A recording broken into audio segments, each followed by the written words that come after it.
Jesus é o Senhor, graça e paz à família de vocês, graça e paz a todas as igrejas da região aí dos vales, tanto do Rio Doce como do Mucuri. Eu gostaria de mandar um abraço desde aí Nanuque para o nosso irmão Pedro, o irmão Jackson, também ali em Carlos Chagas, o irmão Davi, irmão Flávio, Tatá, o Magno, também os irmãos têm apoiado bem juntinho ali, o Júnior, tem dado um apoio muito grande à igreja, como também agora o Valfrido, o Cleomar. E um abraço aí para todos vocês, o Junão, tô com saudade aí, Junão, apertar sua mão, e todos os demais varões aí, as irmãs, que quando eu vou e me recebem com tanto carinho, como sempre eu não ouso falar o nome das irmãs, porque posso esquecer de alguém, e aí nós temos problema, mas um grande abraço para as irmãs aí também de Carlos Chagas, repito, com tanto carinho me recebem quando eu estou aí. Também Teófilo Otônio, como o irmão Mário, todas as irmãs que têm apoiado também a igreja em Teófilo Otônio.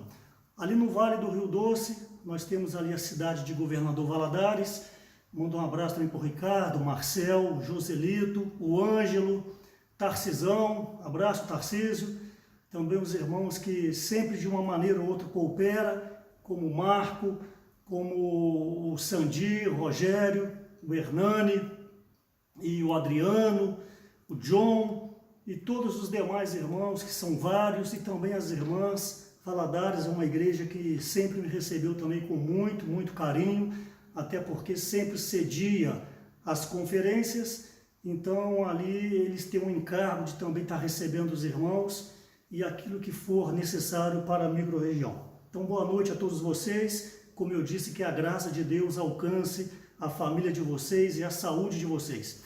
Assim como anteriormente eu tive o coração de dar uma palavra para ali Zona da Mata e também o Vale do Aço, obviamente essa palavra ela é aberta, mas eu sinto que eu devo me relacionar com vocês de uma maneira personalizada, até porque já há cerca de 7 anos que eu tenho aprendido a cuidar de vocês e ser cuidado.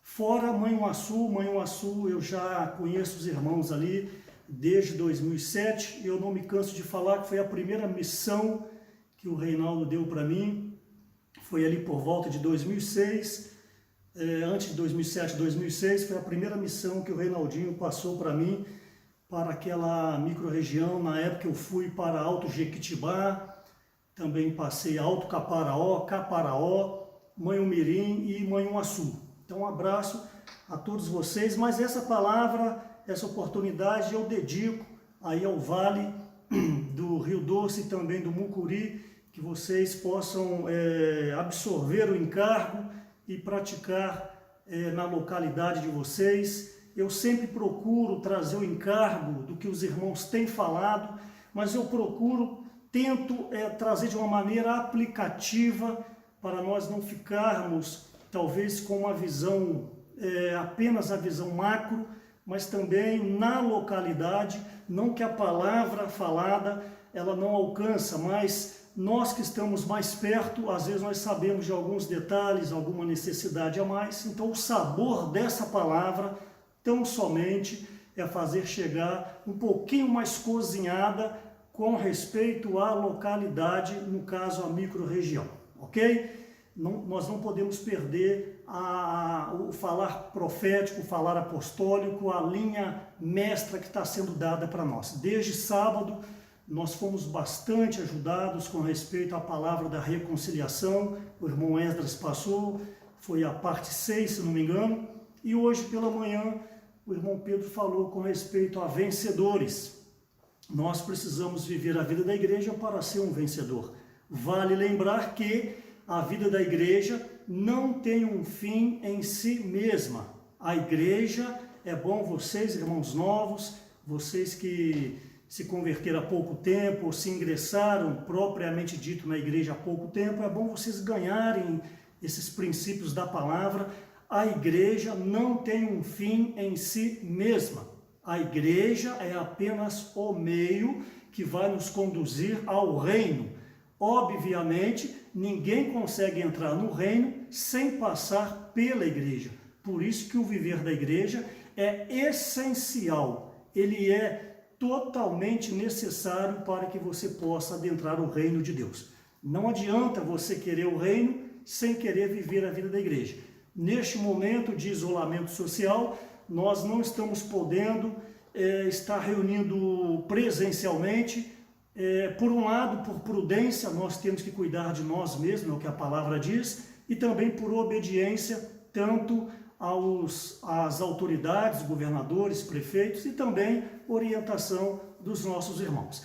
Mas assim que esse período passar, você que estava um pouco frio, você que estava um pouco desanimado com as reuniões presenciais, eu gostaria que você atentasse que é impossível entrar no reino sem passar pelo viver da igreja.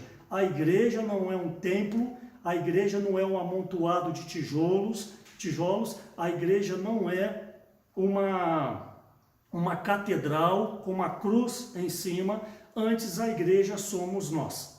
E a igreja é composta de pessoas diferentes, pensam diferentes, culturas diferentes, idades diferentes, gerações diferentes.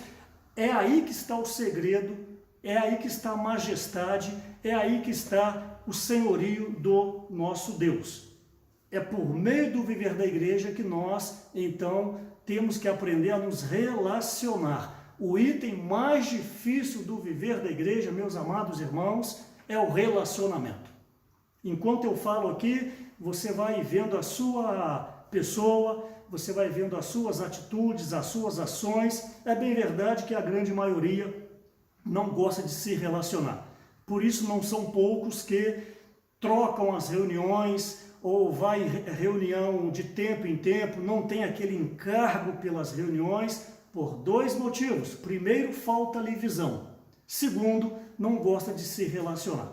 Como eu disse, não são poucos aqueles que chegam atrasados na reunião e saem cedo. Por quê? Para não se relacionar. E aí usa toda a desculpa, é porque o filho tem que estudar, é porque tem que fazer o almoço, tem que fazer a janta, mas aquele momento de reunião nós devemos tomá-lo como um momento sagrado, é o momento onde nós estamos igrejando, ou seja, é o momento que nós estamos nos relacionando. Então você que tem dificuldade de se relacionar, eu gostaria que você revisse essa questão, porque sem ela a sua vida da igreja não será adequada e ela poderá não ser aprovada diante do tribunal de Cristo. E sem a vida da igreja, como eu disse, não tem o reino de Deus.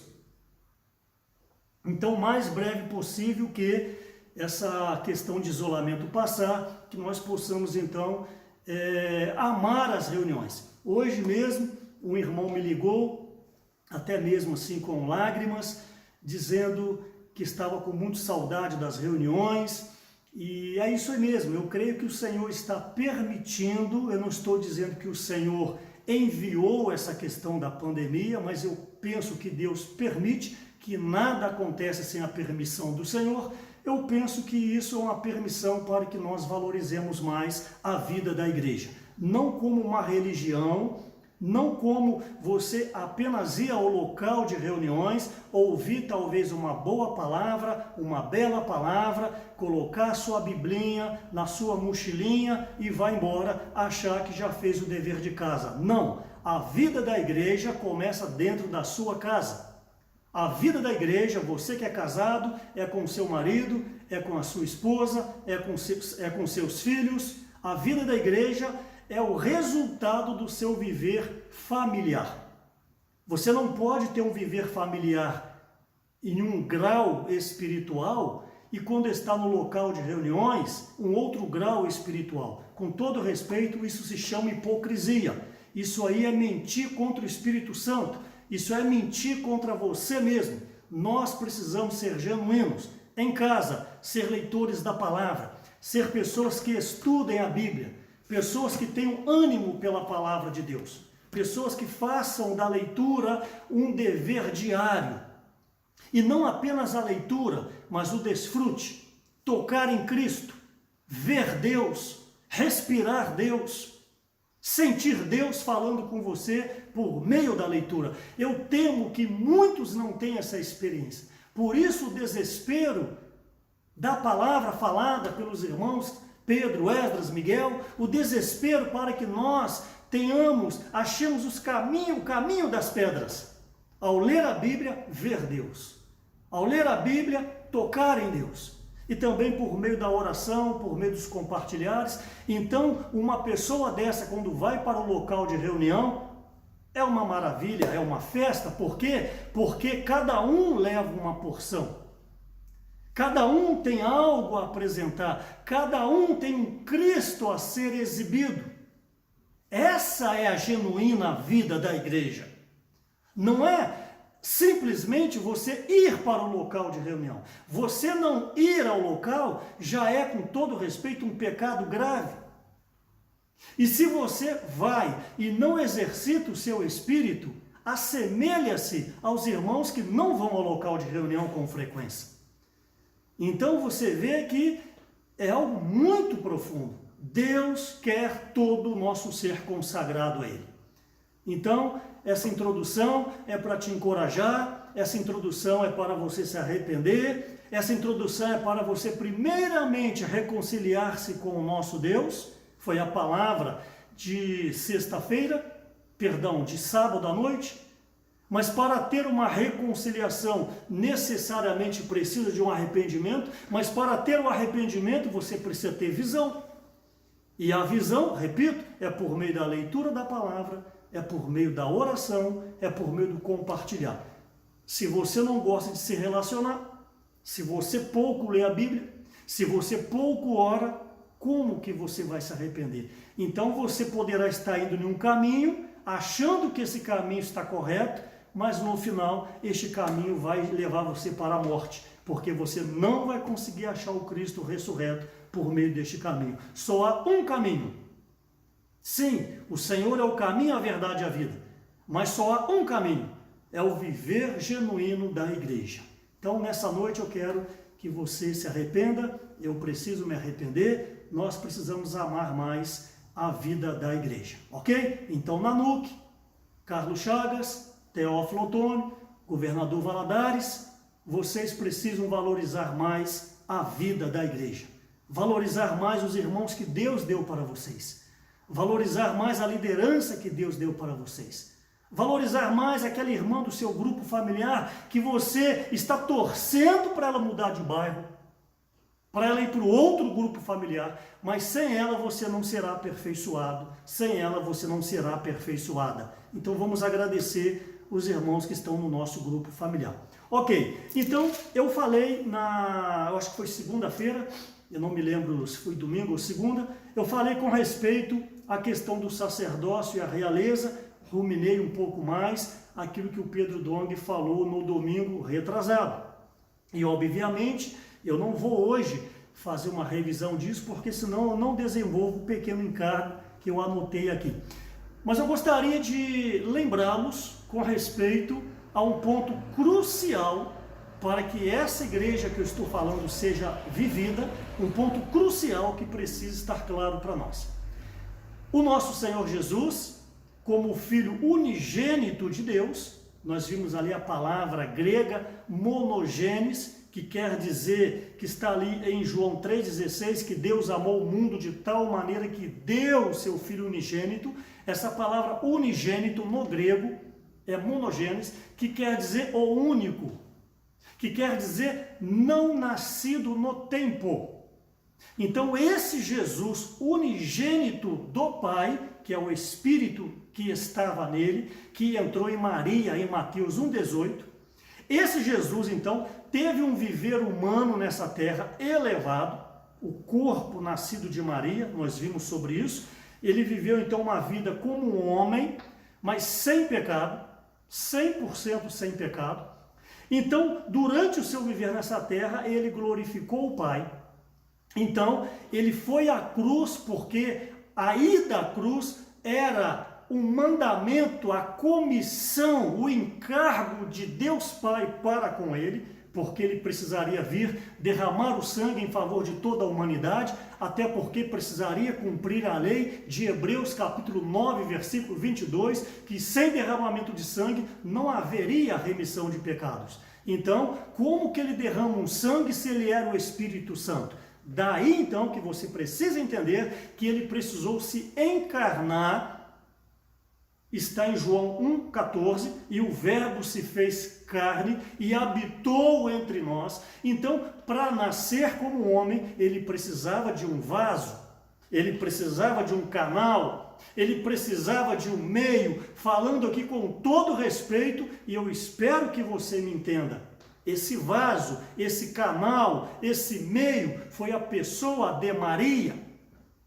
Maria, uma virgem, uma temente a Deus, uma da linhagem de Davi, uma pessoa exemplar, uma pessoa digna. Mas se não fosse ela, falando com respeito, por favor, se não fosse Maria, era a Penha. Se não fosse a Penha, era a Joaquina. Se não fosse a Joaquina, era a Geralda. Mas Deus precisava de um meio. Então a escolhida foi Maria, uma bem-aventurada para ser mãe do Salvador. Mas o foco não é Maria, o foco é o Espírito Santo que entrou em Maria. Mateus, repito, 1,18. O Espírito Santo, o próprio Deus, entrou em Maria e esta então deu à luz, já falamos sobre isso, nasce o menino, depois se torna um adolescente, uma criança, um adolescente, e depois se torna um jovem e um adulto, e aos 30 anos começa o seu ministério. Então, porque Jesus teve uma vida totalmente exemplar? Ele foi à cruz, como eu disse, era o mandamento de Deus. Ao terceiro dia, aleluia! Jesus é o Senhor. Você tem que vibrar com isso. Todo homem tem medo da morte. Mas Jesus, ao terceiro dia, ele venceu a morte e ressurgiu, ressuscitou. Aleluia! O que nós celebramos no primeiro dia da semana, que é hoje, o domingo? A ressurreição do nosso Senhor. Então, como diz ali em Hebreus 2, ele quebrou, ele destruiu aquele que tem o poder da morte, a saber, o diabo, aquele que detém as chaves do inferno, as chaves do Hades. Jesus, então, quebrou essa barreira e ressuscitou. Quando ele ressuscita, o véu do santuário rasgou-se de cima a baixo, já falei sobre isso, e Jesus transfigurado, então, ressurreto, ele rompe o véu espiritual, não apenas o véu do santuário foi rasgado, mas no lado espiritual, no aspecto espiritual, o Senhor Jesus, ele rompe esse véu e vai para outra dimensão. Que dimensão é essa? A dimensão de onde ele havia vindo, quando ele desceu nessa terra, deixando a sua glória, entrando em Maria. Então ele volta para essa dimensão, a dimensão do terceiro céus, que nós não sabemos como é. Paulo teve uma visão, João teve uma visão, e nós, vencedores, Jesus é o Senhor, nós também podemos ir ao terceiro céu. É uma única oportunidade que nós temos, as primícias de Apocalipse capítulo 14, nós fazermos parte das primícias da ressurreição e nós podemos então ver a morada de Deus. Eu digo para você, é a única oportunidade que você vai ter de conhecer a casa de Deus, que é ser um vencedor, parte das primícias. Então, quando o Senhor Jesus rompe esse véu como homem e entra na glória, isso está em Hebreus capítulo 5, ele foi nomeado, ele foi constituído, versículo 10, foi nomeado sumo sacerdote segundo a ordem de Melquisedeque. Também não vou falar sobre isso hoje, porque já falamos bastante semana passada. Então o nosso Senhor Jesus agora, ele se torna um sacerdote, o sumo sacerdote segundo a ordem de Melquisedeque, e também recebe a realeza. Isso está em Hebreus capítulo 8, versículo 1. Ok? Então agora nós temos um sumo sacerdote e nós temos ali o rei, como está em Apocalipse. Jesus, que como o homem não podia ser um sacerdote, porque ele não era da linhagem de Levi, mas ele era da linhagem de Judá, mas ao romper o véu, ele então passa a ser um sacerdote, não segundo a ordem humana, a ordem de Arão, mas segundo a ordem espiritual do próprio Deus, a ordem de Melquisedeque, que Melquisedeque representa o próprio Senhor. Então nós temos agora o nosso Senhor Jesus, que é um sacerdote, que tem condições de interceder por nós, e ele também tem a realeza. Mas eu gostaria de falar que, desde o início, quando foi estabelecida a antiga aliança, em Êxodo capítulo 19, no versículo 5 e 6, ali Moisés fala que o Senhor gostaria que o povo fosse um povo de reino de sacerdote. Preste atenção, reino quer dizer realeza, reis, sacerdote, obviamente um sacerdócio. Então, quando iniciou a antiga aliança, o Senhor gostaria que o povo judeu, fosse um reino de sacerdotes, ou seja, todos pudessem exercer o ofício de um sacerdote e todos pudessem também ter a realeza. Mas vocês sabem, por causa de inúmeras quedas, essa questão então da primogenitura, podemos concentrar neste nome, ela foi rechaçada por Rúben, também anteriormente por Esaú. Então essa primogenitura ela foi multiplicada. A porção dobrada da terra para a casa de José, a realeza para Judá, e o sacerdócio para os levitas, da casa de Arão. Então agora esses três itens foram subdivididos. Mas Zacarias capítulo 6, vimos também versículo 13, já havia uma profecia que o Senhor, ele juntaria esses dois ofícios em uma única pessoa, que é o reino e o sacerdócio. E ele o fez quando ressuscitou, é o que eu disse agora. Então, nosso Senhor Jesus, de unigênito do Pai, que eu estava falando, você até esqueceu, você acha que eu esqueci, mas eu não esqueci. Ele era o unigênito, a palavra grega monogenes. Então, de unigênito, ele quando rompe o véu e entra aos céus, ele passou a ser o primogênito de Deus. Isso está em Colossenses capítulo 1, versículo 15, que é a palavra grega, nós vimos também, que é prototokos. Tem lugar que tem acento, tem lugar que não tem acento. E eu não sei falar grego, então pode ser prototokos ou prototokos. Cada lugar é de uma maneira. Eu estava pesquisando hoje novamente, alguns sites têm acento, outros sites não têm acento, mas não é importante. Jesus, então, de unigênito, o único, passou a ser o primogênito, ou primeiro. E essa palavra grega, prototokos ou protótokos, quer dizer o primeiro em série. Aleluia! Quem é o Senhor? O Senhor protótipo. Quem é o Senhor? O Senhor é aquele que ultrapassou o véu, entrou em outra dimensão, deixou como um bandeirante um caminho aberto para nós, está em Hebreus, deixou um novo e vivo caminho, e agora ele é o primeiro filho de muitos. E esse muito, você está incluído nele. Mas vamos ver hoje que não basta você achar que você já faz parte desses vencedores, para se tornar a procissão triunfante para ser um vencedor. Você tem que querer, e você quer, mas você tem que agir. Este é o problema. Uma das ações, já falei, é viver a vida normal da igreja. Uma das ações é ter um bom relacionamento com todos os irmãos. Você não pode fazer separação de irmãos. Aí na NUC, aí em Carlos Chagas, Teófilo Otoni, Valadares, você não pode ter problema com irmãos, em especial líderes. Líder do grupo familiar, líder de jovens, a liderança mesmo específica, os presbíteros, os diáconos, as diaconisas. Você tem que estar bem afinado à liderança, porque a liderança é o governo de Deus. Você pode não aceitar a liderança, é um problema seu. É um problema seu você não aceitar. Mas eu digo, você poderá estar queimando tempo do seu viver da igreja. E naquele dia você poderá ter uma grande surpresa.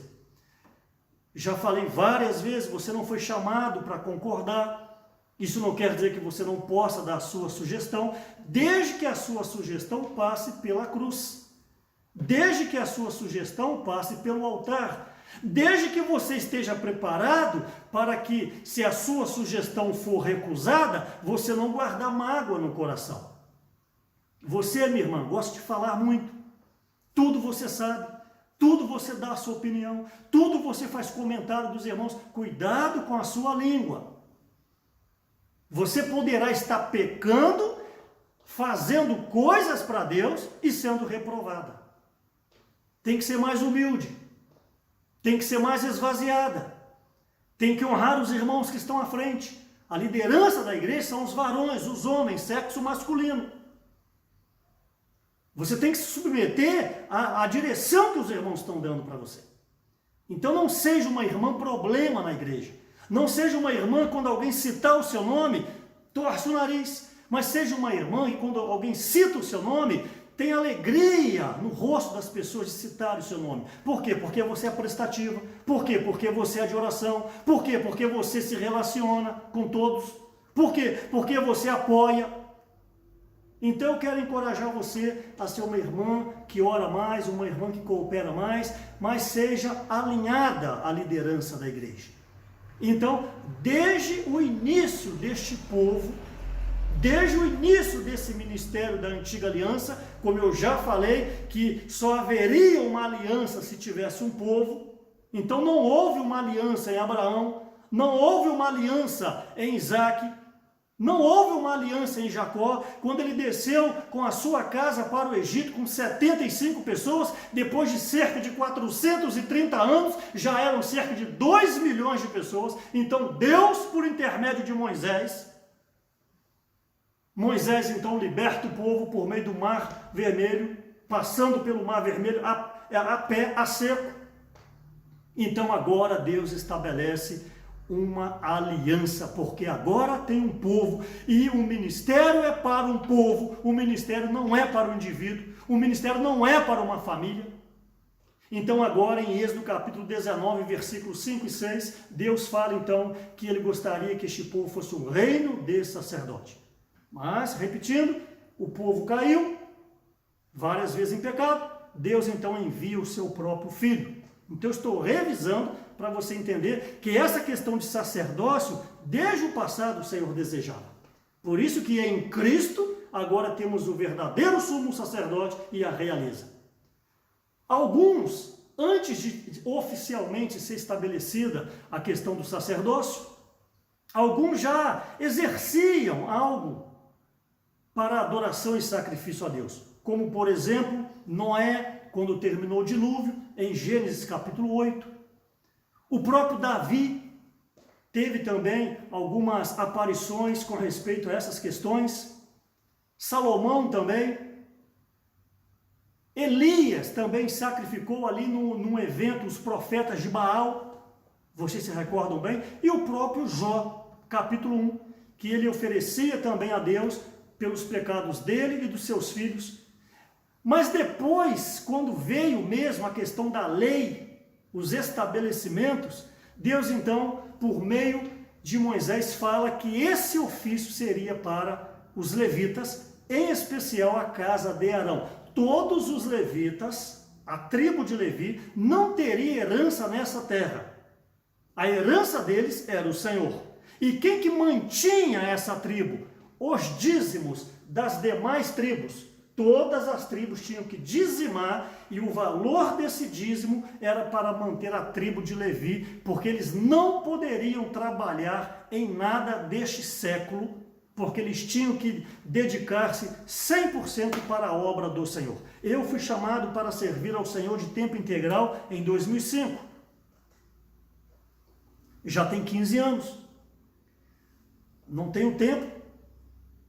Já falei 29 minutos. Mas o Reinaldo me chamou 2 vezes. 2003, se não me falha, 2002, E eu falei, Reinaldo, querer eu quero, eu não tenho coragem.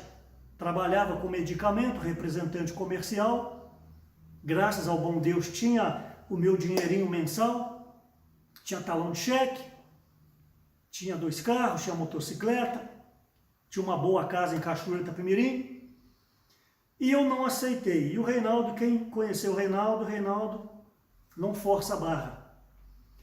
Em 2005 ele chama novamente, e aí eu não resisti. O meu testemunho é bem longo, eu não vou contar aqui. Eu não resisti e então deixei o meu trabalho secular e comecei a servir a obra. Eu até gostaria de continuar trabalhando com o medicamento, mas o Reinaldo sabia que, como Moisés falou, não podia deixar nenhuma unha para trás. Se deixa uma unha para trás, você vai voltar para buscar e o faraó te pega. Então, teria como eu conciliar o trabalho e servir a obra, mas o Reinaldo, encorajando, não quis, pediu para mim de fato deixar. Então, por meio do sentimento e também pelo apoio da minha esposa, as 2 vezes, então eu deixei o trabalho e estou servindo a obra desde 2005. Já tem 15 anos que eu sirvo a obra de tempo integral. Reconheço que sou devedor, reconheço que eu poderia me empenhar mais, reconheço que eu poderia me doar mais, mas o Senhor está trabalhando em mim, o Senhor está aperfeiçoando ainda, é um eterno aprendizado. Mas, de todo o coração eu digo, a minha alegria é estar com vocês. Eu não tenho maior alegria, irmãos, isso é um testemunho vivo, é de estar com os meus irmãos, amo demais vocês aí, seja essa micro-região que eu estou falando, como todo o Vale, toda a Zona da Mata e o Estado do Espírito Santo que tanto me acolhe, todas as igrejas, desde São Mateus, o norte do estado, até Marataízes, Presidente Kennedy, o sul do estado, como a região serrana, Conceição do Castelo.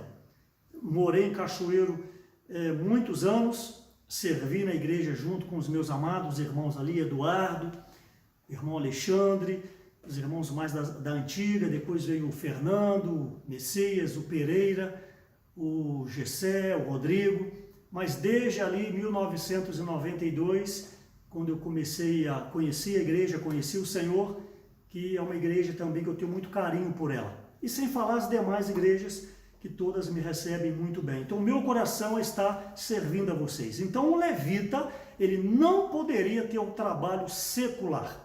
Ele tinha que ser integralmente para a obra. Daí a importância do sócio do Evangelho.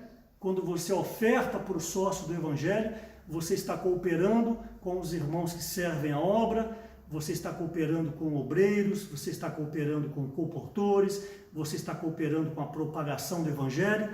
Por isso eu gostaria de relembrá-los, embora não estejamos fisicamente, mas não deixe de ofertar para o fundo da obra, ligue para a liderança, vê como que você pode ofertar, mas não deixe esse encargo das ofertas pararem, bem como também os dízimos. A localidade, você deve ofertar o seu dízimo, liga para a sua liderança e vê como você pode fazer. Os irmãos vão facilitar para você. Então, depois, como eu disse, oficialmente passa para a tribo de Levi, a casa de Arão, o ofício dos sacerdotes. Isso está em Êxodo capítulo 29 e Levítico capítulo 8. Eu espero que você esteja anotando. Êxodo capítulo 29 e Levítico capítulo 8 fala sobre essa definição que os sacerdotes seriam os levitas da casa de Arão. Tinha que ser da casa de Arão. No entanto, ainda não era uma coisa assim, casa da mãe Joana. Mesmo sendo um levita, ele não poderia servir no átrio, porque a partir do véu, só a casa de Arão, os sacerdotes que entravam ali para ter os seus turnos, para cuidar do candelabro, cuidar da mesa dos pães, cuidar do altar de incenso, e Arão também, e Arão uma vez por ano poderia adentrar o segundo véu, que é o Santo dos Santos, uma vez por ano, não vou falar sobre isso, mas os levitas tinham seus trabalhos no átrio. Mas, segundo Levítico capítulo 21, se tivesse algum defeito, ali obviamente refere-se a defeito físico, Mas hoje, você não pode olhar para essas questões físicas, mas espirituais.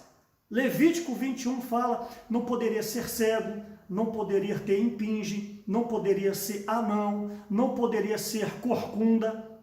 Cada aspecto desse tem uma aplicação espiritual que não convém falar agora, por causa do tempo, e não é o encargo. Então eu quero deixar claro, não basta você ser um levita, me permita, não basta você ser um crente, não basta você ser um cristão, não basta você ter sido batizado, não basta você bater no peito e falar que participa, faz parte da igreja. Não, você não pode ter defeito. Esse defeito, aplicando, ele diz muita coisa, rancores, inveja, ambição, orgulho, soberba, raiz de amargura. Pessoas assim não podem servir a Deus. Primeiro tem que deixar a sua oferta no altar e reconciliar com quem você tem um problema.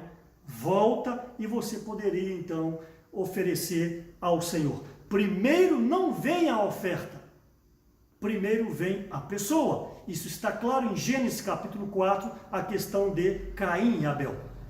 Falei semana passada, primeiro Deus viu a pessoa de Caim, não aceitou, obviamente rejeitou a sua oferta.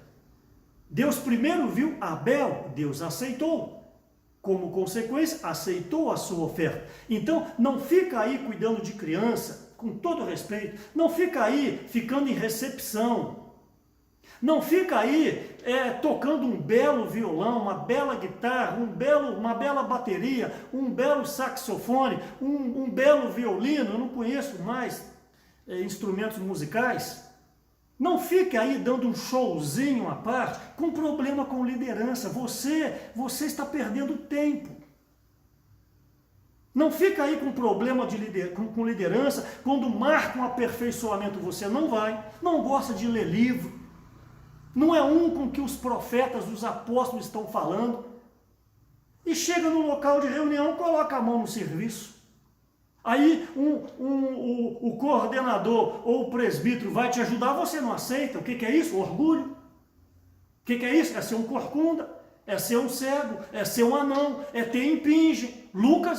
Levítico 21, você não pode servir. Por um lado, nós encorajamos a todos a servirem, mas tem que servir em coordenação com a coordenação ou com a liderança.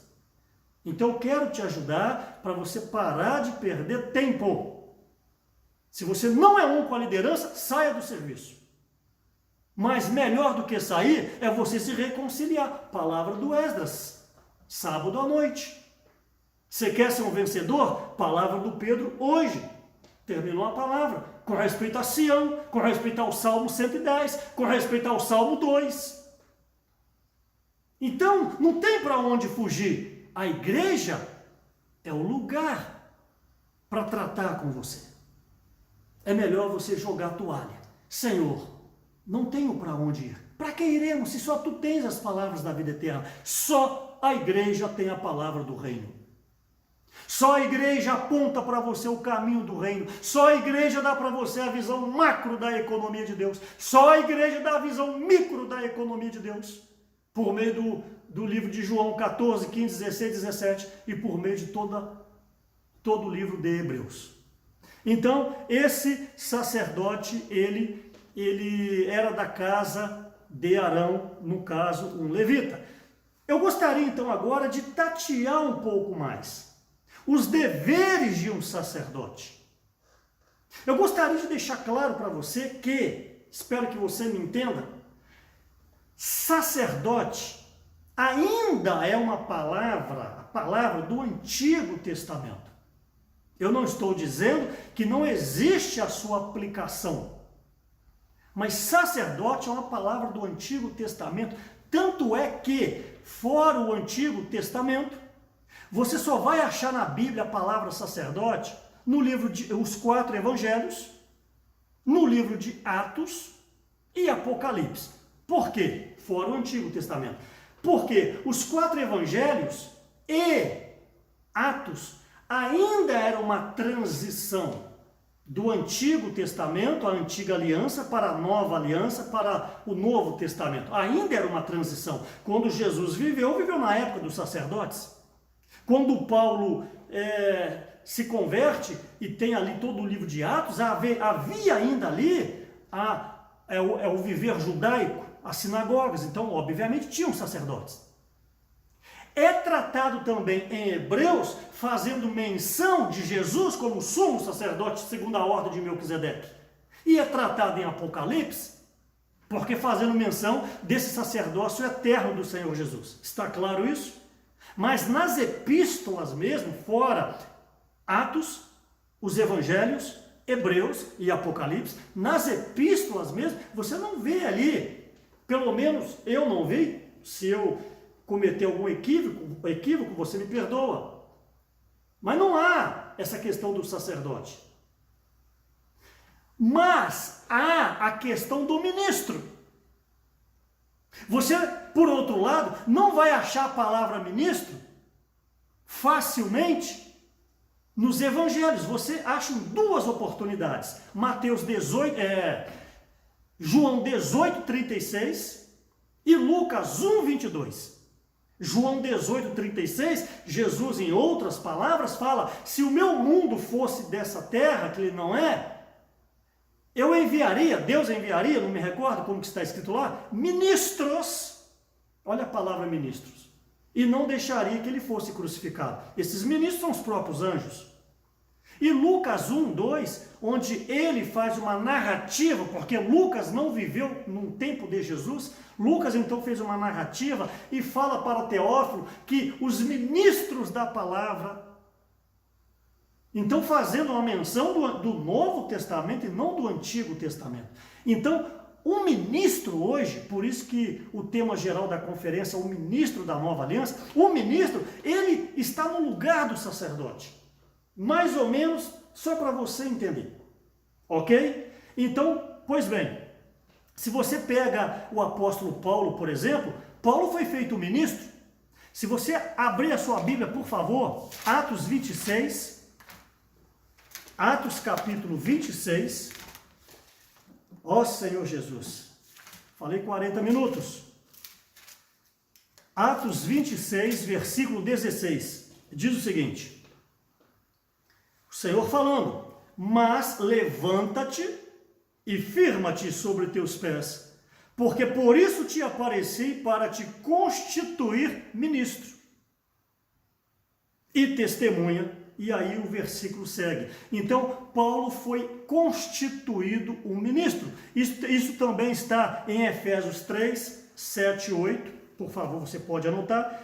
Colossenses 1, 25. Você que está no chat aí vai colocando, viu? Efésios. Inclusive, você que está no chat aí, sempre que você colocar, é bom você colocar a igreja. Por exemplo, Colatina, coloca lá Colatina. É legal os demais irmãos ver a interação das igrejas. Você que é de Carlos Chagas, você que é de Nanuque, vai colocando aí, vai colocando a cidade. Eu acho que é importante. Ok, Efésios 3, 7 e 8. Colossenses 1, 25.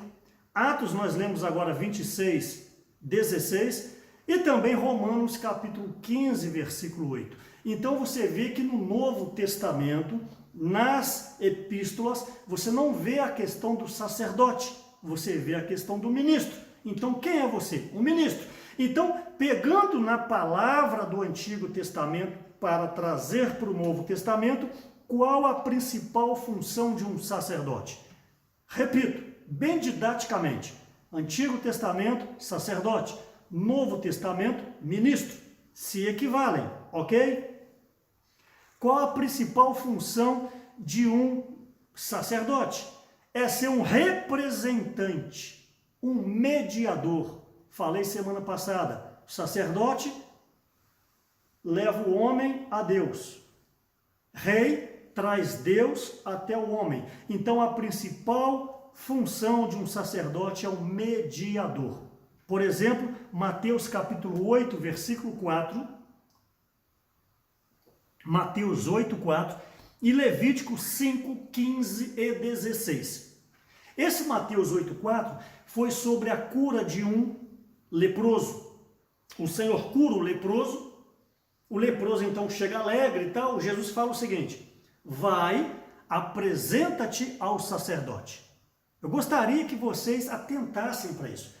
Obviamente, o Senhor Jesus é superior a tudo.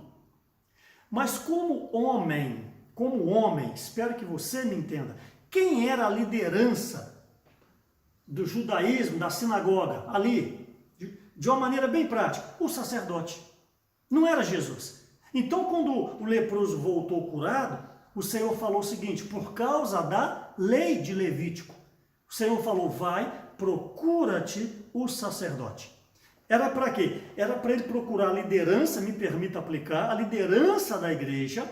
A liderança da igreja iria checar, está ok? Libera para viver a vida normal da igreja. Gostaria de dar uma ajuda para vocês.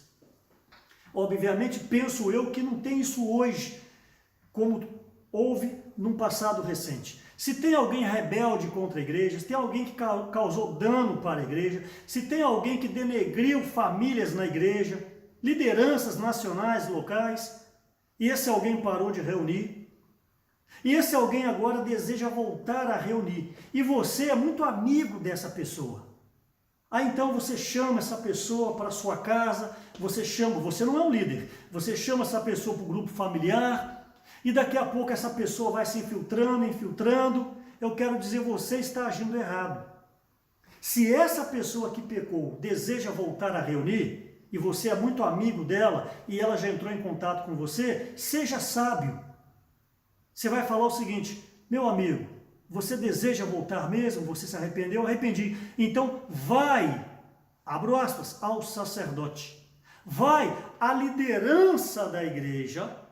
A liderança da igreja vai saber como agir. Uma vez que a liderança da igreja teve comunhão, sentiu paz no espírito, sentiu verdadeira comunhão, a liderança então vai passar para a igreja que este irmão, esta irmã, essa família se arrependeu e deseja voltar ao viver da igreja. Então, a liderança vai dar as orientações como que este irmão, essa irmã, essa família vai se integrar à igreja. É bom para todo mundo, é bom para essa família, para essa pessoa, porque ninguém vai ficar olhando com o olhar de acusação, porque a liderança já deu o aval, e a liderança vai fazer de tudo para essa família ser integrada novamente à igreja o mais breve possível, mas tem que seguir os caminhos corretos.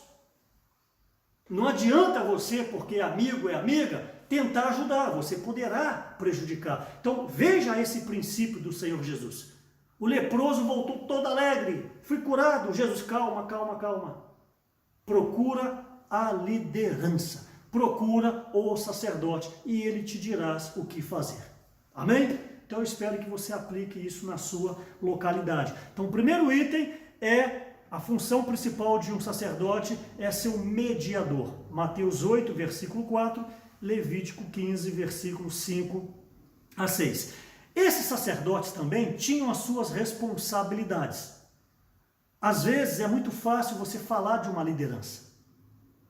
Às vezes é muito fácil você falar de uma diaconisa que está cuidando do serviço de criança. Você, mamãe, você prefere crer no seu menino de 2 anos que chorou na salinha, que contou mentira, falou que a tia bateu nele, e você desonra uma avó que cuida das crianças. E você desonra uma irmã que passou a semana inteira preparando as liçãozinhas para as crianças, comprou o lanchinho, arrumou a sala, e a sua criança de 1 ano ou 1 ano e meio, primeiro choro, você já deixa a reunião, sai do salão de reunião, se é em cima ou se é do lado, e já entra para a sala desonrando a irmã que está cuidando. Ali tem uma liderança, ali tem uma autoridade, e você precisa se submeter. Você precisa crer nas irmãs, alguns lugares também irmãos. Você precisa crer nos irmãos que estão cuidando, porque esses irmãos, essas irmãs estão debaixo de uma orientação dos presbíteros da igreja. Então eu gostaria que as mamães também, o irmão Esdras agora vai começar a dar uma palavra para as mães, vocês já sabem disso, assim como o Miguel falou várias várias palavras de oração. O Esdras vai dar palavras para as mães. Eu espero que você aprenda a ser uma mãe verdadeira. Uma mãe que entenda que o seu filho precisa ser aperfeiçoado nos caminhos da igreja. E não colocar o seu zelo materno, o seu cuidado materno à frente de uma autoridade espiritual que está ali cuidando, zelando, morrendo na vida da alma para poder cuidar do seu filho. Você está lá sentado ouvindo a palavra. A irmã está lá cuidando do seu filho. Não poucas vezes, os seus filhos, 2, 3. Então que você também entenda essas questões. Então, as responsabilidades de um sacerdote, Números capítulo 18, ok? Diz o seguinte, versículo 1 de Números 18, ok? Gostaria que você acompanhasse. Coloca no chat aí. Números 18, 1.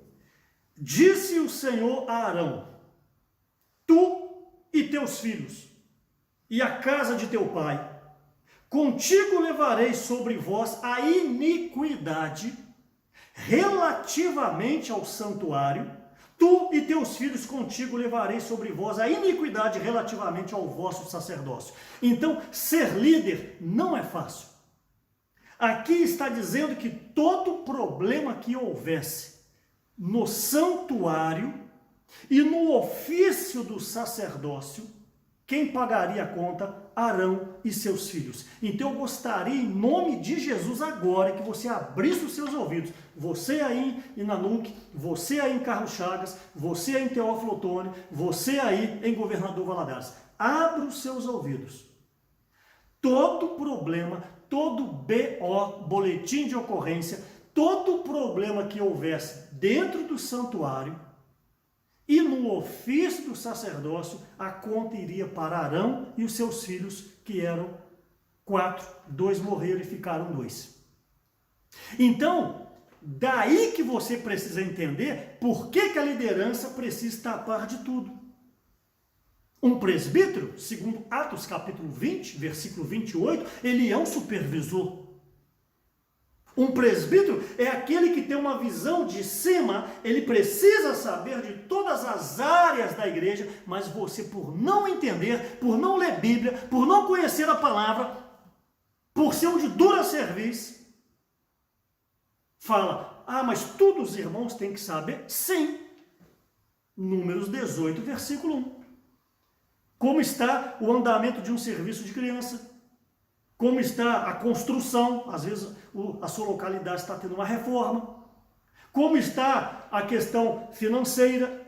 Como está a questão dos grupos familiares? Tudo a liderança tem que saber, porque a liderança responde pela igreja. Eu gostaria que vocês, em especial jovens, não digo todos, por favor, que os nossos jovens são maravilhosos, mas talvez, permita, talvez, alguns gostam de ter o showzinho dele à parte. Alguns gostam de fazer as coisas dele à parte. Meus irmãos, até um grupo de WhatsApp que vai envolver a igreja tem que ter a anuência dos irmãos responsáveis. Se você, 3, 4, 5, 6 jovens, querem fazer um grupo de WhatsApp, fica à vontade. Jesus é o Senhor. Agora, diz respeito à igreja, precisa de uma comunhão para que neste grupo tenha um supervisor, tenha um coordenador ou uma coordenadora, se for irmã. Eu gostaria que vocês lessem melhor Números capítulo 18 todo, e vocês vão ver a responsabilidade de um líder. Ser líder não é fácil, o Otmani já falava, só deseja ser líder quem não sabe o que é uma liderança. Porque eu tenho absoluta certeza, a grande maioria dos líderes, se você fosse perguntar, eles não queriam estar na função que eles exercem. E eu sou um deles. Você pode não crer, é problema seu. Mas eu não gostaria de estar na função que eu exerço. Ó Senhor Jesus. Ok, responsabilidade. Você observa que em Levítico capítulo 10, Nadab e Abiú, 2 filhos de Arão, sumo sacerdote, ofereceram fogo estranho. Eu não vou aqui entrar nessa questão de fogo estranho. A Bíblia não relata de uma maneira clara, mas tem várias explicações. O que aconteceu? Foram queimados, foram fulminados, filhos de Arão. Nas coisas espirituais, Deus não vê o seu sobrenome, Deus não vê a roupa que você veste, Deus não vê a conta bancária que você tem. Antes, o Senhor é justo. Mesmo peso, a mesma medida, é o que está em Deuteronômio capítulo 1. Esses dois foram fulminados. Está reforçando o que eu estou falando. Eram sacerdotes. O que ocorreu de errado, eles pagam a conta. O que ocorrer de errado na igreja, a liderança vai pagar a conta. Por isso que numa igreja tem que ter presbíteros, os irmãos responsáveis, tem que ter os diáconos, as diaconisas, irmãos de serviço e as irmãs de serviço, e os coordenadores, líderes de grupo familiar. Agora você entende por que a igreja, em cada departamento, tem que ter líder que são de extrema confiança da liderança, pessoas que exercitam o Espírito. Ok? Você sabe que Lucas 12:48 fala: ao que muito é dado, muito será cobrado. Julga-se que uma liderança foi confiado muito nas mãos dela. Então elas serão cobradas, esses irmãos, mais do que o restante dos irmãos. Então não queira ser líder de uma maneira leviana, mas você pode aspirar o episcopado, que é servir a Deus. Quanto mais humilde você for, quanto mais serviçal você for, quanto mais esvaziado você for, Deus vai te dando encargo, Deus vai te dando funções, Deus vai te dando ministérios.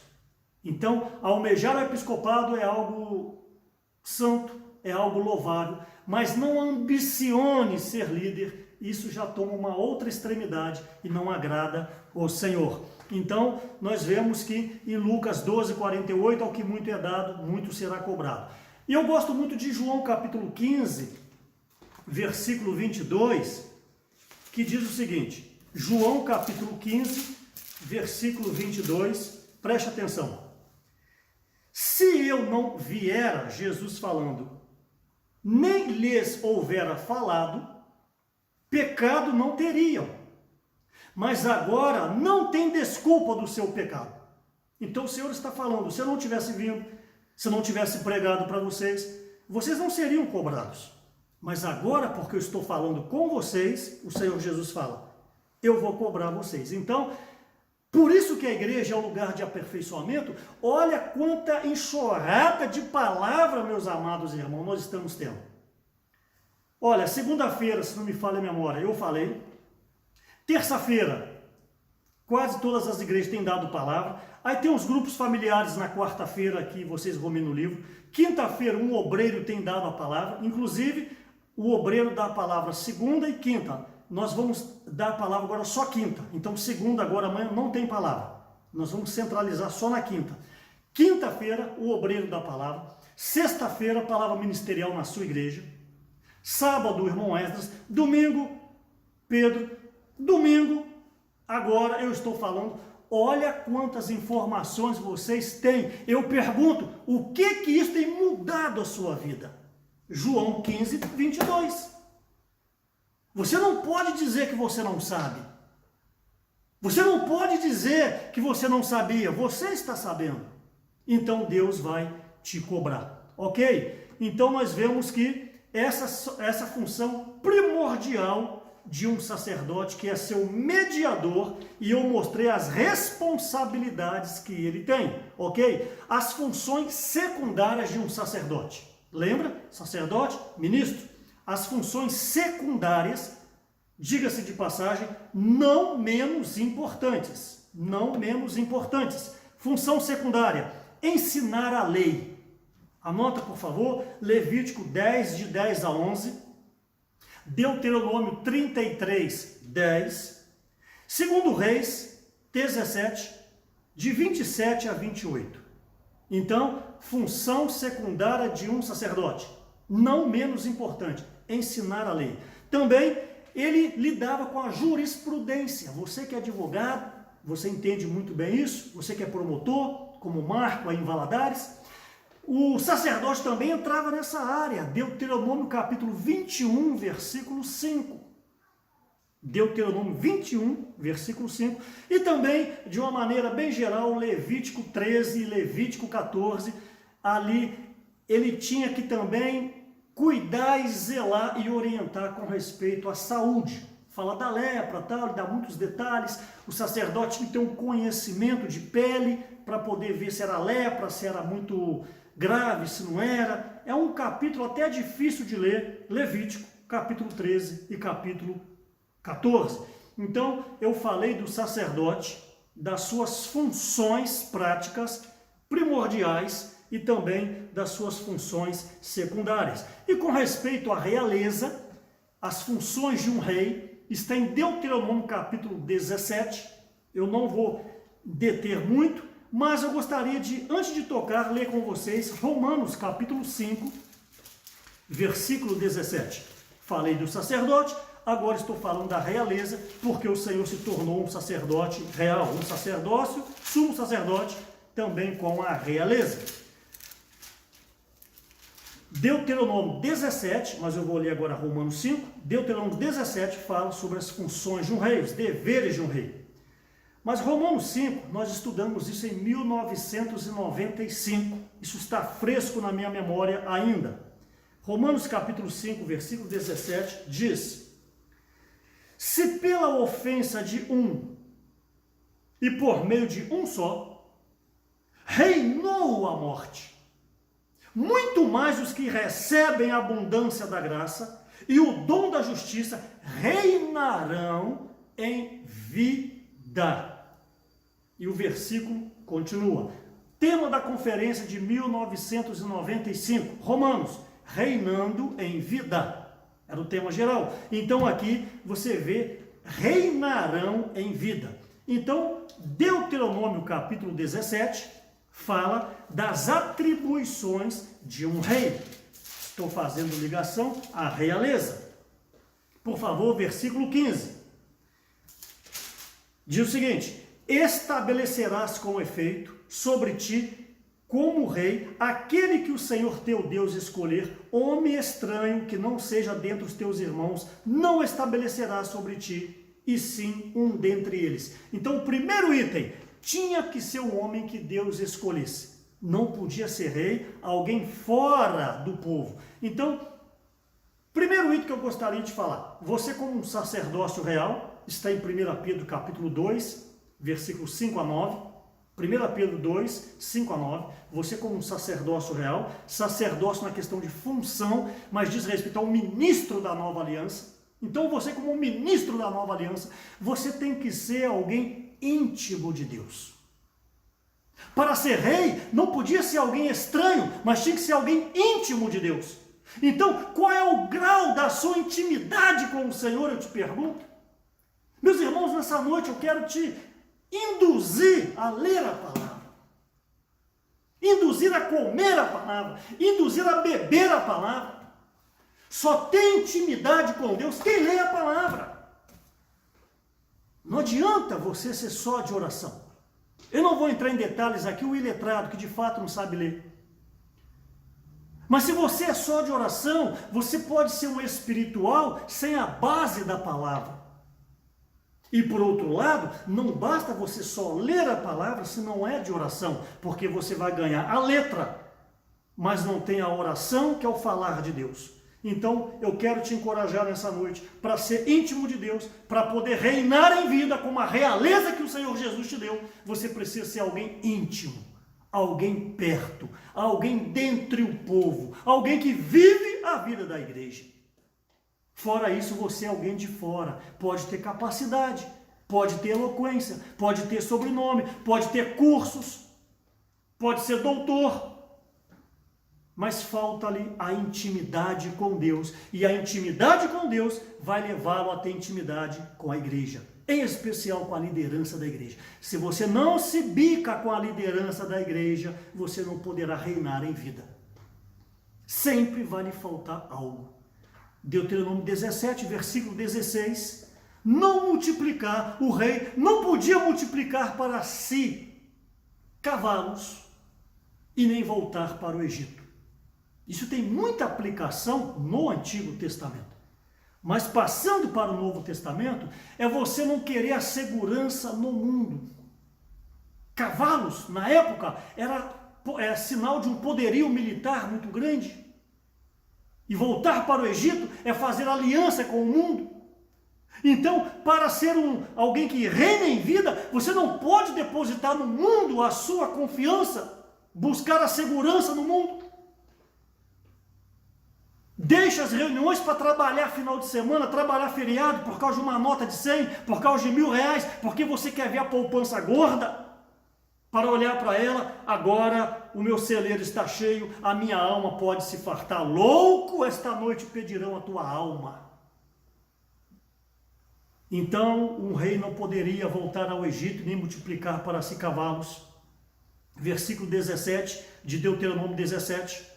Não multiplicar mulheres, prata e ouro, para não desviar o vosso coração. Você sabe o que ocorreu com Salomão. Salomão, um homem sábio, Deus deu uma sabedoria tremenda para ele, fez tudo errado. Voltou para o Egito, multiplicou cavalos, casou com várias mulheres. No final da sua vida, o seu coração, perto do final da sua vida, o seu coração estava desviado. Cada mulher que vinha, não é mulher feminino, sexo feminino, eu não estou aqui rebaixando as mulheres, mas de fato foi isso, mas hoje não é isso. Seja homem ou seja mulher, é não buscar prazeres deste mundo, que vão desviar o seu coração, vão roubar o lugar de Deus, vai te fazer ser seco. Tem tudo, tem dinheiro, tem bens, tem posição, tem cartão de crédito, tem talão de cheque, tem euros, tem dólares, tem muito dinheiro, mas está frio espiritualmente. E se serve a igreja, qual é a qualidade do seu serviço? Você é um com a obra? Você é um com os obreiros? Você é um com a liderança, os irmãos responsáveis?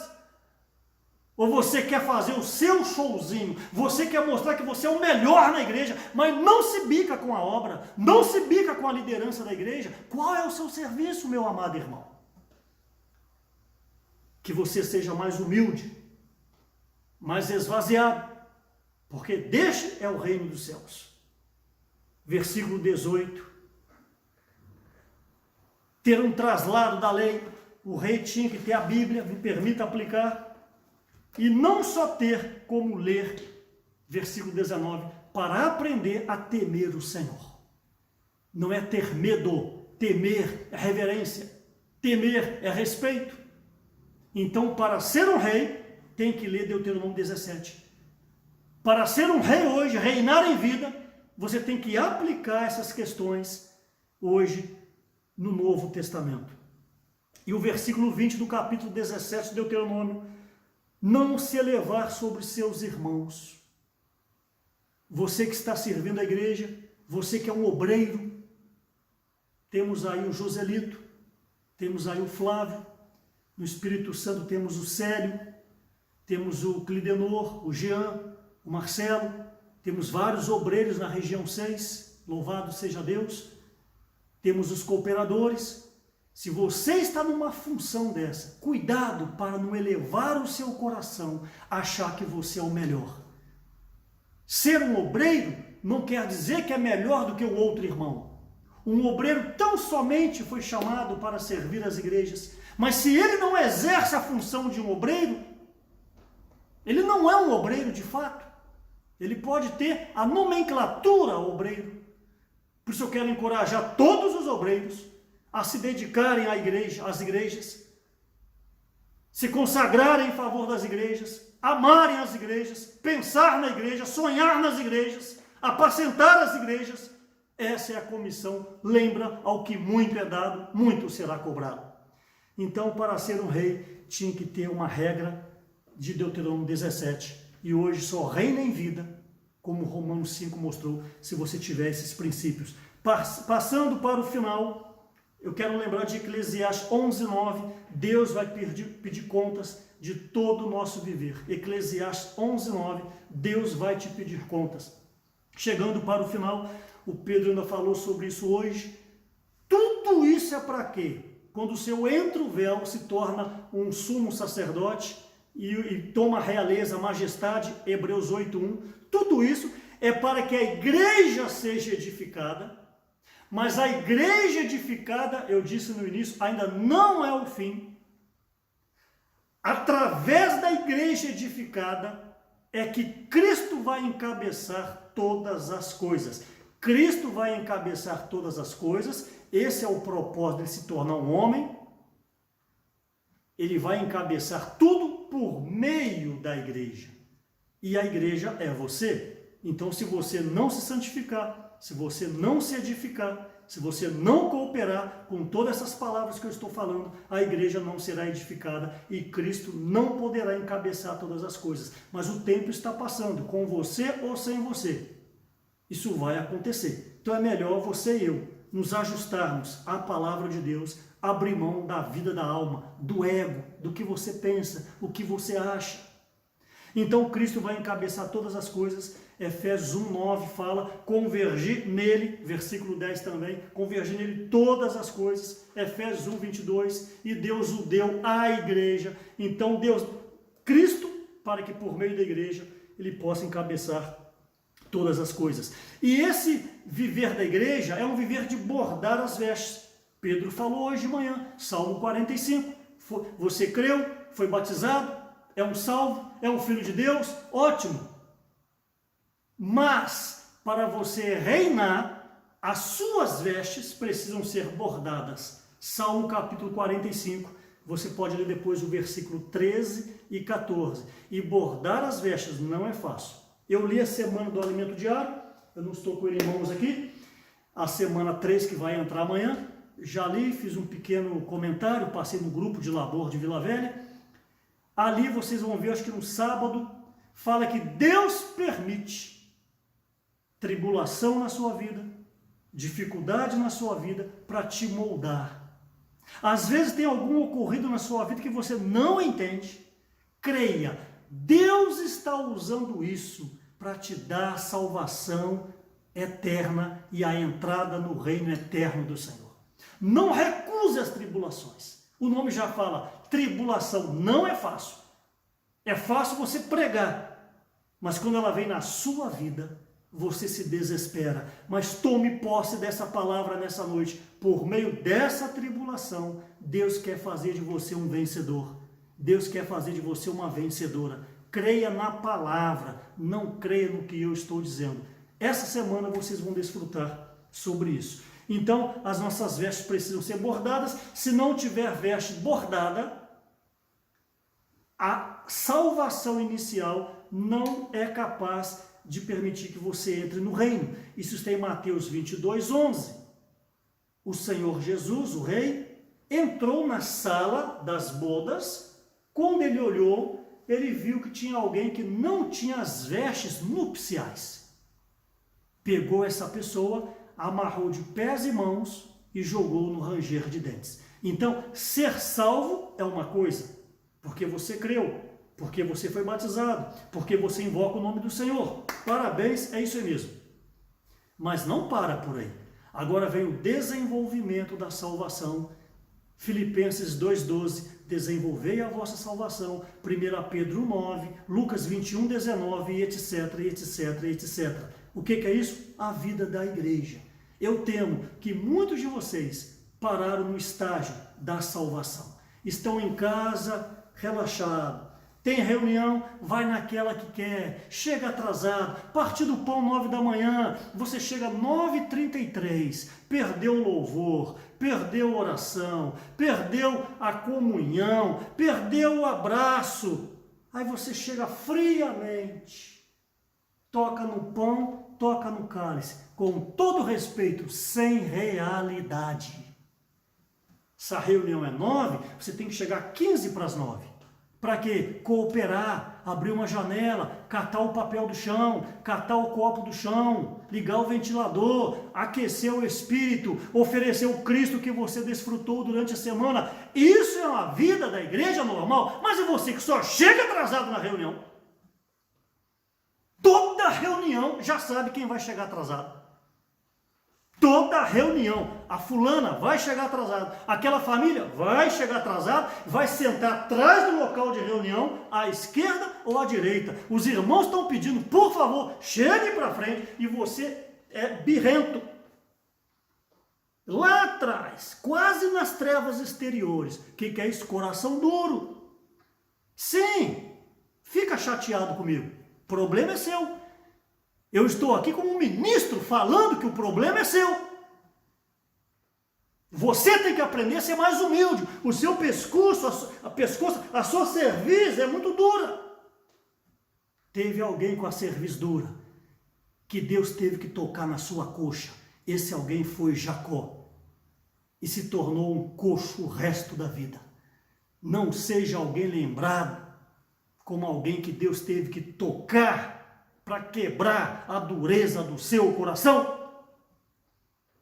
É mais fácil se humilhar e falar como Maria: eis aqui a serva do Senhor.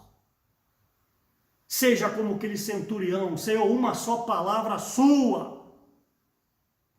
Mas há muitos irmãos cabeça dura. E é por isso que a igreja não avança. Porque vida da alma. Que o Senhor possa ter misericórdia de nós. Então, falei 1h15, penso que 3 minutos eu termino. Então aqui tem que ter a veste nupcial para poder entrar no reino de Deus. Nós estamos no ministério de João. O Senhor só revela esse ministério, a parte mais profunda, quando o traidor saiu.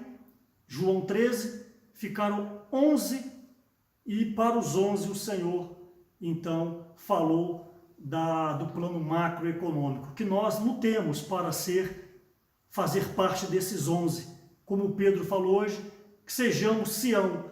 Jerusalém, em tipologia, é toda a igreja. Sião é a parte forte da igreja, porque quando Davi foi guerrear, era a fortaleza dos jebuseus. Davi então derrota e faz dali a cidade de Davi, que quer dizer a fortaleza de Davi. Sião é a parte forte da igreja. Lute, você aí na NUC.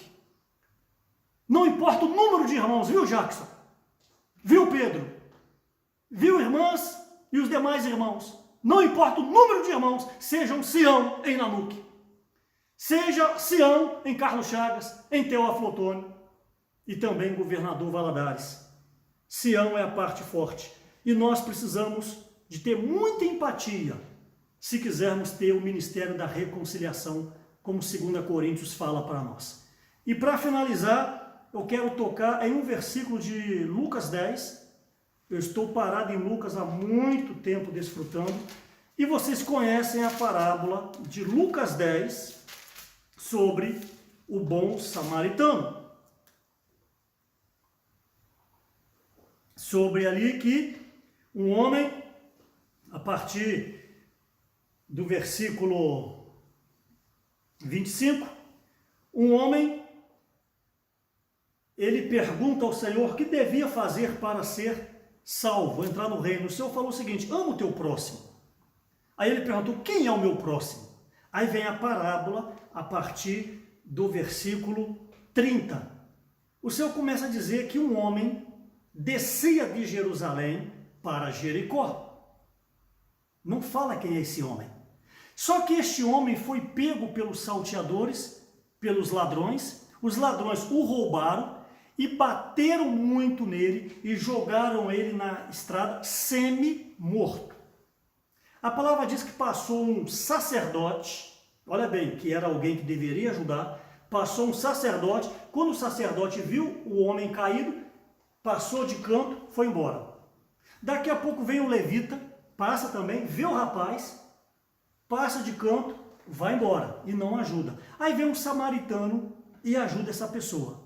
Leva na hospedaria, tal, o detalhe você conhece. Mas aí vem a pergunta que o rapaz tinha feito: quem é o meu próximo? Aí o Senhor conta a parábola, Lucas 10, e o Senhor então pergunta no versículo 36, qual destes três, o sacerdote, o levita e o bom samaritano, e o homem caído, qual desses três te parece ter sido o próximo do homem que caiu nas mãos dos salteadores? Respondeu esse rapaz, o intérprete da lei, o que usou de misericórdia com ele. Então Jesus falou, vai e procede tu de igual modo. Até aí, não tem dificuldade para entender. Mas se você tocar bem no versículo 36, Jesus pergunta, qual destes três te parece ter sido o próximo do homem? Não é fácil de entender isso aí. Qual desses três te parece ter sido o próximo do homem? Porque se você pega o samaritano que o ajudou, quem foi o próximo do samaritano? O homem. Então quem é o próximo do samaritano? O que necessitava de ajuda. Ok, mas o versículo fala, qual parece ter sido o próximo do homem? Quem é o próximo do homem? Então eu queria aplicar para vocês o seguinte, muitas vezes na igreja você fala, você é minha irmã, em especial, você meu irmão, ninguém me liga, ninguém sente saudade de mim, ninguém se preocupa comigo, ninguém cita o meu nome, eu sou um zero à esquerda. Nós, é muito fácil vivermos uma vida de mendigo na vida da igreja. Você só quer ser apacentada, você só quer ser ajudado, se é irmão, você só quer ser lembrada, se é irmã, você quer que o seu nome esteja em evidência, você, meu irmão, quer que o seu nome seja em evidência. Mas preste atenção que tudo tem dois lados. Eu, irmão Marcos Frigulha, quem é o meu próximo? Aplicando, o rapaz que está caído, o rapaz que necessita de ajuda. O meu grupo familiar é o meu próximo. Quem que você na igreja tem que apacentar primeiro? O seu grupo familiar. É por isso que você está num grupo familiar. Não vai olhar, irmão, do outro grupo, não. Cuida do seu grupo familiar. Então, quem é o meu próximo? O rapaz que está caído. Mas preste atenção. Quem é o próximo do rapaz que está caído? É o que a pergunta fez aqui. 10:36. Qual destes três te parece ter sido o próximo do homem? Então, o próximo do homem é quem o ajudou. Eu não sei se você está entendendo. O meu próximo é quem necessita de ajuda, eu vou ajudar. Mas aquele que eu ajudei, eu sou o próximo dele. Então, aplicando isso, não fica querendo só para você, venha a mim o reino. Tem que me ligar, tem que me apacentar, mas nessa noite eu quero que você olhe por outro ângulo. Quem é o seu próximo? O seu próximo é aquele que cuida de você. É aquele que te ajuda. É aquele que ora por você. É aquele que intercede por você. Resumindo, ame mais a liderança da sua igreja. Hebreus 13:7-17. Honre os irmãos que cuidam de vocês. Nós que servimos a obra para dar uma palavra como essa, irmãos, eu falo para vocês, é o dia todo ruminando. O meu domingo hoje não existiu praticamente em termos de coisas para mim. É em cima da Bíblia, é orando, é com temor. Senhor, o que falar? Então, não fique querendo só ver o teu reino. Doe-se para a igreja. Ore por aqueles que cuidam de você. Orem por aqueles que zelam por você. Orem por aqueles que intercedem por você. Honre a liderança da sua igreja. Honre os irmãos líderes a nível nacional, regional, micro-regional e local. Que o nosso Senhor abençoe.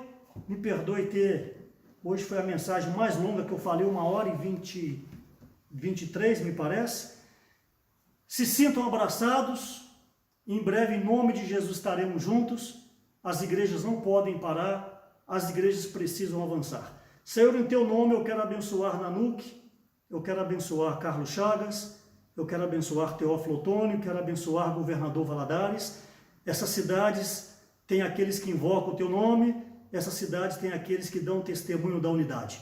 Senhor, traga paz entre essas igrejas, Senhor, traga paz e harmonia entre a liderança, entre os grupos familiares, e entre todos os irmãos e as irmãs, que esse ministério da reconciliação, Senhor, ele possa estar pairando sobre nós e que nós possamos lutar por Sião para adentrarmos o reino de Deus. Eu abençoo em nome de Jesus o Espírito Santo, o estado do Espírito Santo, abençoo todo o Vale de Minas e também a zona da Mata Mineira, toda a região 6, Jesus é o Senhor.